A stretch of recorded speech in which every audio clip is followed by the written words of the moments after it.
कभी अगर बनना हो तो बाज बनना, लेकिन कभी तोता मत बनना। तोता बोलता तो बहुत है, लेकिन ज़्यादा ऊंचाई तक उड़ नहीं सकता। बाज बोलता बहुत कम है, लेकिन सबसे ऊंचाई पर उड़ता है, और बाकी पंछियों का राजा होता है एक बाज। आज मैं आपको 5 ऐसे पॉइंट्स बताऊंगा जो कि हर इंसान को बाज से सीखना चाहिए, और लाइफ की बहुत बड़ी लर्निंग है इन 5 पॉइंट्स में।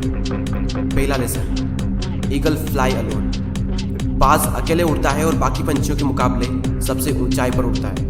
बाज अकेले उड़ेगा, लेकिन कभी भी चिड़िया और छोटे पंछियों के साथ नहीं उड़ेगा। बाज हमेशा या तो बाज के साथ उड़ता है या फिर अकेला उड़ता है। और इस समय ये सीख मिलती है कि छोटी सोच वाले लोगों से हमेशा दूर रहे और अकेले रहो, क्योंकि यही वो समय है जब खुद को जानने का असली मौका मिलता है। दूसरा लेसन, बाज का विजन बहुत ज़्यादा क्लियर होता है और बहुत ज़्यादा स्ट्रॉन्ग होता है। बाज अपने शिकार को 5 किलोमीटर दूर से ही देख लेता है, और जब एक बार उसे अपना लक्ष्य दिख जाता है तो उसके बाद चाहे रास्ते में कितनी भी मुश्किलें क्यों ना आए, वो अपने लक्ष्य को हासिल करके ही दम लेता है। इससे भी एक बहुत बड़ी सीख मिलती है कि अपना विजन क्लियर रखो, और उसे हासिल करने में फिर चाहे कितनी भी मुश्किलें क्यों ना आए, पीछे मत हटो उस बाज की तरह। तीसरा लेसन, बाज कभी भी मरे हुए जानवरों को नहीं खाता, वो हमेशा जिंदा शिकार करता है। और इससे हमें ये सीख मिलती है कि जो हमारा पास्ट है वो मर चुका है, तो अपने उन मरे हुए सड़े हुए थॉट्स पर ध्यान मत दो और अपनी आने वाली ताज़ी फ्रेश जिंदगी पर ध्यान लगाओ। अपने पास्ट की पुरानी यादें जो तुम्हें तंग करती है, उन्हें वहीं रहने दो जहाँ पर उसकी जगह है, और तुम्हारे पास्ट की जगह है तुम्हारे पास्ट में, उसे वर्तमान में जगह मत दो।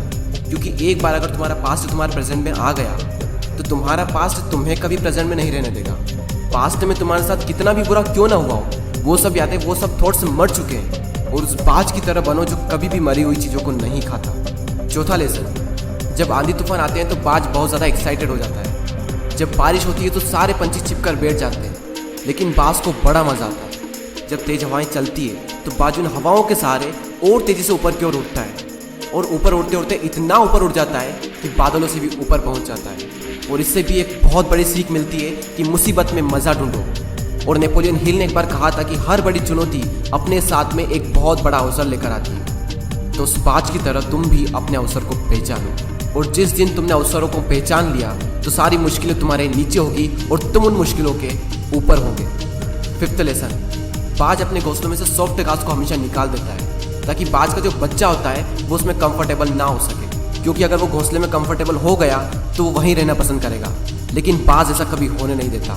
बाज एक पंछी है और उसे भी ये बात पता है कि there is no growth in comfort zone.